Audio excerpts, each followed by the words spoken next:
वाट पाहणारी आई. रात्र झाली होती. घड्याळाचे काटे 12 वाजल्याची वर्दी देत होते.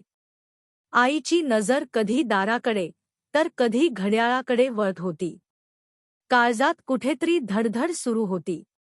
इतक्यात दाराची बेल वाजली. आई ताडकन उठली आणि धावत दार उघडलं. समोर प्रकाश आणि त्याची बायको दीपा उभे होते. इतका वेळ कुठे होता रे? मी कधीची वाट बघते, आईने काळजीने विचारलं. प्रकाशने तसा हात झटकत उत्तर दिलं, आई, मी काही लहान नाहीये. माझी काळजी नको करत जाऊ. आणि आईसाठी मुलगा कधी लहान नसतो हे माहितीये ना तुला. चल, हातपाय धु, मी जेवायला वाढते, आई बोलतच होती आणि दार बंद करत होती. पण प्रकाशने तावातावात उत्तर दिलं, मी बाहेरच जेवून आलोय. तू झोप आता आणि मलाही शांत झोपू दे. आई थांबली. तिनं हलक्याच आवाजात म्हटलं, अरे, मी तुझ्या आवडीची खीर बनवली होती. किती वेळा सांगितलं, ऐकलं नाहीस का? मी जेवून आलोय. असं म्हणून प्रकाश रूममध्ये गेला आणि दार धाडकन बंद केलं. आई शांत उभी राहिली. थोड्या वेळाने किचनमध्ये गेली, एक ग्लास पाणी प्यालं आणि हळूच आपल्या खोलीत निघून गेली.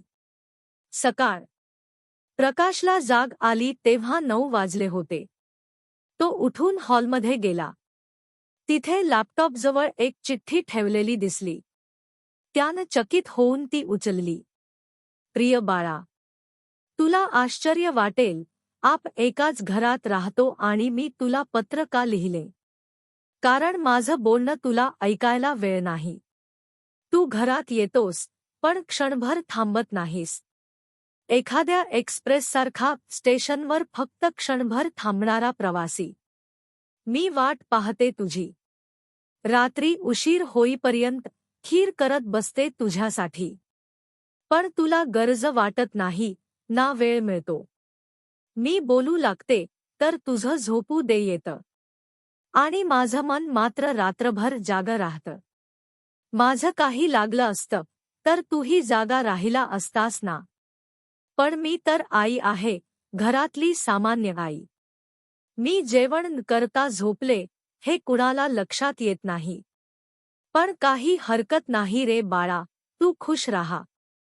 हीच प्रार्थना करत मी आज पहाटे देवळात गेले. कधी वेळ मिळाला तर फोन कर. नाही जमलं तरी पत्रासाठी थोडा वेळ ठेव. कदाचित पुढच्या वेळी प्रत्यक्ष बोलता येणार नाही. तुझी आई. प्रकाश हळूच सोफ्यावर बसला. हातात आईची चिठ्ठी, डोळ्यात पाणी. आणि मनात एकच प्रश्न. आपण खरंच इतके व्यस्त झालोय का? की आईसाठी वेळच उरला नाही?